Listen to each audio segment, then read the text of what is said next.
المتقين والصلاة والسلام على سيد الأنبياء والمرسلين أما بعد فأعوذ بالله من الشيطان الرجيم بسم الله الرحمن الرحيم آمنت بالله صدق الله مولانا العظيم وبلغنا رسوله النبي الكريم الأمين ببركته إن الله وملائكته يصلون على النبي يا أيها الذين آمنوا صلوا عليه وسلموا تسليما الصلاة والسلام عليك يا سيدي يا رسول الله الصلاة والسلام عليك يا سيدي يا حبيبي يا محبوب الله الصلاة والسلام عليك يا سيدي يا رحمة للعالمين وعلى آلك وأصحابك يا حبيبي يا سيدي يا شفيع المذنبين۔ میرے واجب القدر بزرگوں اور دوستوں نوجوان ساتھیوں، اللہ تبارک و تعالیٰ کی لا تعداد بے شمار حمد و ثنا کے بعد درود و سلام کا نذرانہ حضور تاجدار مدینہ سرور قلب و سینہ فیض گنجینہ صلی اللہ تعالیٰ علیہ وآلہ وسلم کی بارگاہ میں آج سورۃ الفاتحہ کی دوسری آیہ مقدسہ، اس کا ترجمہ اور کچھ تفسیر آپ کی گوش گزار کرنی ہے، اس تمنا اس آرزو کے ساتھ کہ خالق کائنات زباں پر حق جاری فرمائے اور ہم سب کو سن کر ان باتوں پر عمل کرنے کی بھی توفیق عطا فرمائے۔ میرے واجب القدر بزرگوں اور دوستوں نوجوان ساتھیوں، سب سے پہلے الرحمن الرحیم کا پچھلی آیہ مقدسہ کے ساتھ تعلق، لفظ الرحمن الرحیم اس کا رب العالمین کے ساتھ چند طریقے کے ساتھ تعلق ہے۔ پہلا تعلق تو یہ کہ خالق کائنات نے رب العالمین فرمایا، جس سے پتہ چلا کہ تمام جہانوں کے پالنے والا اللہ رب العزت ہے۔ لیکن ذہن میں یہ سوال اٹھتا تھا کہ آیا کہ خالق کائنات پالنے میں مجبور ہے، جیسا کہ بادشاہ اپنے ملازمین کو پالتے ہیں، اس لیے اس ڈر سے پالتے ہیں کہ اگر ہم اپنے ملازمین کو نہ پالیں گے تو ہماری سلطنت برقرار نہ رہے گی۔ ذہن میں سوال آتا تھا تو خالق کائنات نے فرمایا الرحمن الرحیم،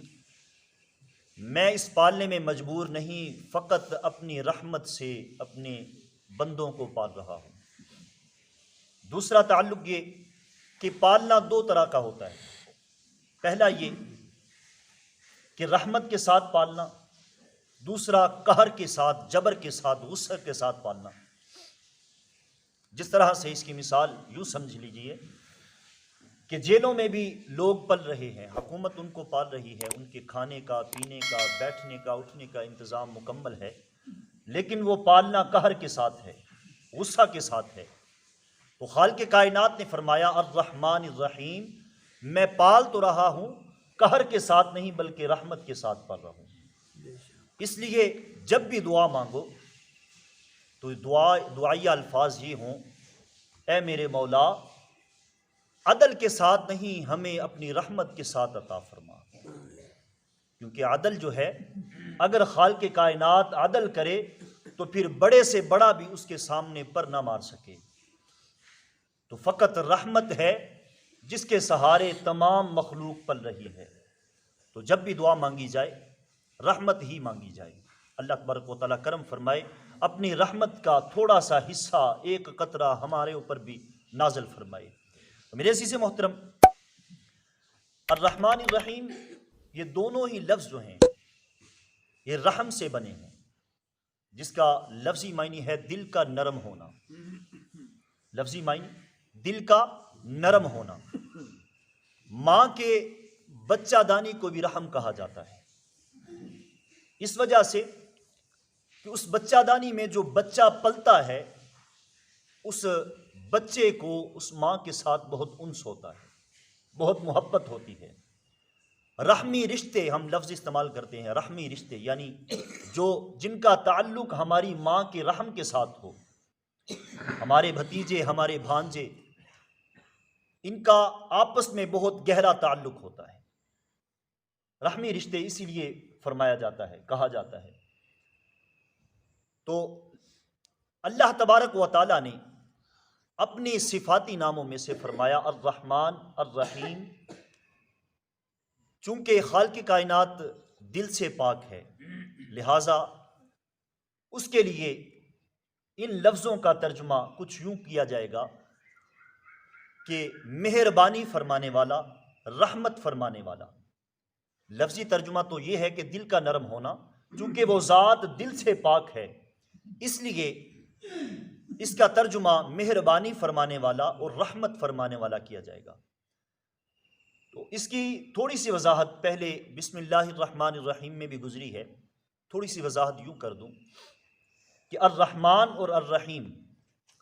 ان میں تھوڑا سا فرق ہے۔ علماء اکرام فرماتے ہیں کہ رحمان وہ ہے کہ جس سے بڑی سی بڑی ضرورت، بڑی سی بڑی حاجت جو ہے وہ عرض کی جا سکتی ہے، اور رحیم وہ ہے کہ جس سے چھوٹی سی چھوٹی حاجت جو ہے وہ بھی عرض کی جا سکتی ہے۔ لفظ اللہ جب زبان سے نکلا تو اس کی جلالت کا خوف دل میں طاری ہو گیا، تو پھر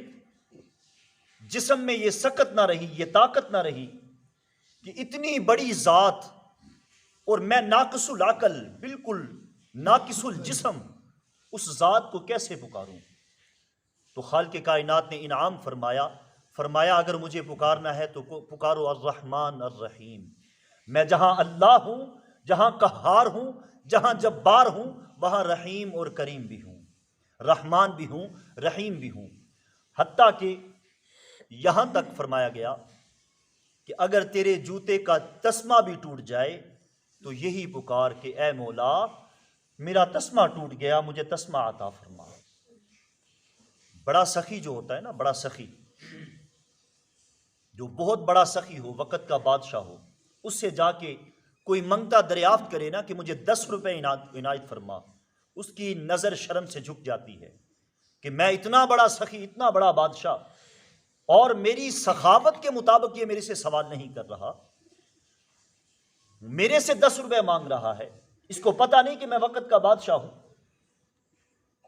تو اس کو برا محسوس ہوتا ہے۔ لیکن رب ذوالجلال کا در وہ در ہے جس سے بڑی سی بڑی بھی حاجت اگر ہو، بڑی سی بڑی پریشانی بھی ہو، تو آ کے خالق کائنات کی بارگاہ میں رو لے، اس سے آ کے دریافت کر لے، فریاد کر لے۔ اگر چھوٹی سی حاجت بھی ہو تو خالق کائنات کی بارگاہ میں آ کے اگر تو فریاد کرے گا تو خالق کائنات یہ نہیں فرمائے گا کہ میری اتنی بڑی بارگاہ ہے اور تو آ کے معمولی سی حاجت میرے سے دریافت کر رہا ہے۔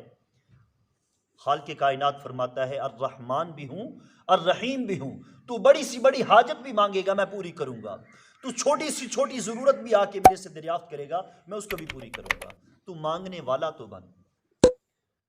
سوال یہ ہے کہ مانگنے والا کوئی نہیں، میرا دروازہ تو ہر وقت کھلا ہے، میری رحمت تو ہر وقت 5 وقت آذان ہوتی ہے، حی علی الفلاح، حی علی الفلاح، ہے کوئی فلاح پانے والا؟ آج ہر بندہ جو ہے، ہر بندہ کامیابی کی تلاش میں ہے۔ پیسہ اکٹھا کر لوں کس وجہ سے کہ میں کامیاب ہو جاؤں، مکان اچھا بنا لوں کس وجہ سے کہ میں کامیاب ہو جاؤں، اچھی کوٹھی ہو، اچھا بنگلہ ہو، اچھی گاڑی ہو، کس وجہ سے کہ میں کامیاب ہو جاؤں۔ لیکن خالق کائنات 5 وقت اعلان مسجد میں فرما رہا ہے، اپنے گھر میں 5 وقت کی آذان میں یہ اعلان فرما رہا ہے اگر کسی کو کامیابی چاہیے تو آ جائے میرے دروازے پر، اور کہیں بھی کامیابی نہیں ملے گی۔ یہ ایسا دروازہ ہے جہاں سے دنیاوی کامیابی اور اخروی کامیابی، تمام کامیابیاں اسی در سے ملتی ہیں۔ الرحمن الرحیم، الرحمن الرحیم، اس لیے بھی اس خالق کائنات کی صفات ہیں کہ بعض وقت اپنی مخلوق کو وہ بلا واسطہ پالتا ہے اور بعض وقت اپنی مخلوق کو بالواسطہ بھی پالتا ہے۔ اس کی مثال یوں سمجھ لیجئے کہ تمام مخلوق جو ہے، تمام جاندار جو ہیں، پرندے، انسان، جو بھی جاندار ہے جس میں جان موجود ہے، مطلقاً یہ میں عرض کر دوں کہ جس میں جان موجود ہے،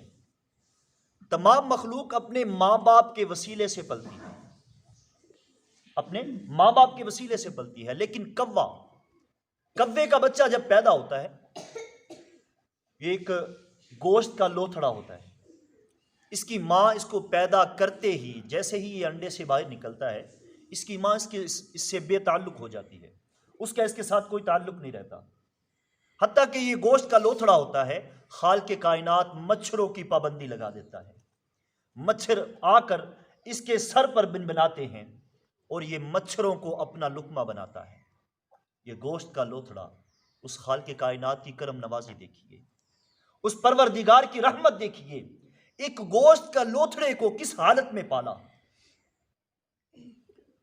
مچھروں کو جب یہ اپنی خوراک بناتا ہے، حتیٰ کہ اس کے پر نکل آتے ہیں،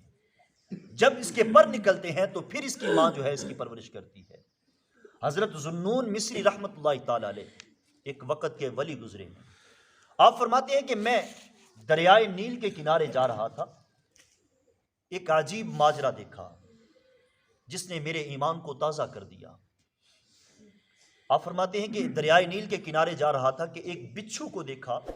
جو پانی کی طرف دوڑ لگا رہا ہے، میں بھی اس کے پیچھے چل دیا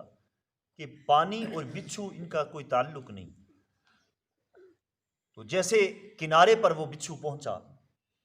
کنارے میں پانی میں سے ایک کچھوا پانی کے اوپر آ گیا، وہ بچھو اس کے اوپر سوار ہو گیا۔ اب اپنے خالق کائنات کی کرم نوازی دیکھیے، اس کا نتیجہ یہ ہے کہ خالق کائنات کی ہمارے اوپر کتنی کرم نوازی ہے، کتنی نگاہ رحمت ہے اس کی۔ آپ فرماتے ہیں کہ جب وہ بچھو کچھوے پر سوار ہوا تو میں اور زیادہ پریشان ہو گیا، میں نے ایک کشتی لی، اس کچھوے کے پیچھے پیچھے چل دیا، وہ کچھوا دوسرے کنارے پہ جا لگا، بچھو دوسرے کنارے پہ جب نکلا اور جنگل کی طرف دوڑ لگا دی، اس ناسمجھ بچھو کو کس نے سمجھایا کہ فوراً پہنچ جا، اس کنارے سے اس کنارے تک پہنچ جا؟ اس بچھو کو کس نے سمجھا دیا، اس کچھوے کو کس نے سمجھا دیا کہ فوراً کنارے پہ آ جا اور اس بچھو کو اپنے اوپر سوار کر کے دوسرے کنارے پہ لے جا، میرے وحدہ لا شریک کی ذات ہے۔ آپ فرماتے ہیں جب دوسرے کنارے پہ وہ بچھو پہنچا تو کیا دیکھتا ہوں کہ کنارے کے تھوڑے سے فاصلے پر ایک آدمی، ایک انسان سویا ہوا ہے، اور اس کے پاؤں کی طرف ایک سانپ جو اس کو ڈسنے کے انداز میں کھڑا ہے، ابھی اس کو کاٹنے والا ہی تھا کہ اس بچھو نے اس سانپ پہ حملہ کر دیا، اس سانپ نے اس بچھو پہ حملہ کیا، ایک دوسرے کے زہر سے یہ دونوں مر گئے، وہ آدمی اللہ کی رحمت سے بچ گیا۔ دیکھیے اس رب ذوالجلال کی کتنی بڑی کرم نوازی۔ حقیقت میں ظاہری طور پر جاگتے ہوئے ہم اپنی حفاظت ضرور کرتے ہیں، لیکن جب ہم سو جاتے ہیں ہماری حفاظت کون کرتا ہے؟ وہ خالق کائنات کی ذات ہے، وہ پروردگار کی ذات ہے، اس کی رحمت کے بنا ہمارا کچھ بھی نہیں۔ مان جائیے، آج مان جائیے، اس کی رحمت کے بنا ہم کچھ بھی نہیں، خدا را آج مان جائیے، کل بروز قیامت ماننا ہی ہے، جب موت آ جائے گی اس کی بارگاہ میں ایک نہ ایک دن پیش تو ہونا ہی ہے، تو آج ہی مان جائیے نا، آج ہی اس کے بارگاہ میں آ کے اپنا سر جھکا دیجئے، اپنے آپ کو کمزور ظاہر کر دیجئے، اپنے آپ کو طاقتور ظاہر نہ کرو، کیونکہ اس کو فخر جو ہے، جو تکبر ہے، وہ اس ذات کو پسند نہیں، اس کو عاجزی پسند ہے۔ میں مثال دیتا ہوتا ہوں، ایک درخت ہے سفیدے کا، ایک درخت ہے بیری کا، ان پہ ذرا تھوڑی سی توجہ کر لیں، ہمارا ایمان تازہ ہو جائے گا۔ سفیدے کا درخت آسمان کی طرف بڑھتا جاتا ہے، بڑھتا ہی جاتا ہے، اس کا اتنا قد ہوتا ہے کہ انسان آسمان کی طرف چہرہ اٹھا کے اس کو دیکھنا پڑتا ہے، اتنا لمبا قد ہوتا ہے، لیکن پھل پھول سے خالی ہوتا ہے، نہ اس کے پلے پھل ہوتا ہے نہ پھول ہوتا ہے۔ لیکن بیری کا درخت جتنا بیر، جتنا پھل اس پہ لگتا جاتا ہے، یہ زمین کی طرف جھکتا جاتا ہے، اور جتنا زمین کی طرف جھکتا جاتا ہے خالق کائنات اتنا ہی اس کو پھل عطا فرماتا جاتا ہے، جس سے نتیجہ کیا نکلا کہ اس ذات کو تکبر پسند نہیں، وہ تکبر میں کھڑا، پھل اور پھول سے خالی رہا، یہ عاجزی میں جھکا، اس کو پھل بھی عطا ہوئے، اس کو پھول بھی عطا ہوئے۔ اس کو لوگ پتھر مارتے ہیں لیکن اس کے باوجود اس کی زبان سے اف تک نہیں نکلتی، پتھر لوگ مارتے ہیں لیکن یہ ان کو خوبصورت اور میٹھا پھل عطا فرماتا ہے، جس سے نتیجہ کیا نکلتا ہے؟ اے انسان، جتنا بھی خالق کائنات کی طرف سے تو امتحان میں پڑ جائے لیکن تیری زبان سے اف نہ نکلے، اس وجہ سے کہ وہ رحمان ہے اور رحیم بھی ہے. وہ ذات اتنی بڑی ہے، اس کی ذرا توجہ کر کے اس کی کرم نوازیاں دیکھ لیا کر. جب کسی مصیبت میں پڑ جائے، پریشانی میں پڑ جائے، تو پھر اس کی اپنے اوپر مہربانیاں اور اس کی رحمت اپنے اوپر دیکھ لیا کر. تھوڑی سی توجہ اس طرف بھی ڈال لیا کر تاکہ تیری وہ مصیبت میں وہ رحمت جو ہے وہ تیرا سہارا بن جائے. اللہ تبارک و تعالیٰ کی بارگاہ میں دعا ہے خالق کائنات حق شناسی کی توفیق عطا فرمائے. اللہ تبارک و تعالیٰ قرآن پاک کی صحیح طریقے کی سمجھ اور اس پر عمل کرنے کی بھی توفیق عطا فرمائے. آمین ثم آمین. وآخر دعوانا الحمدللہ.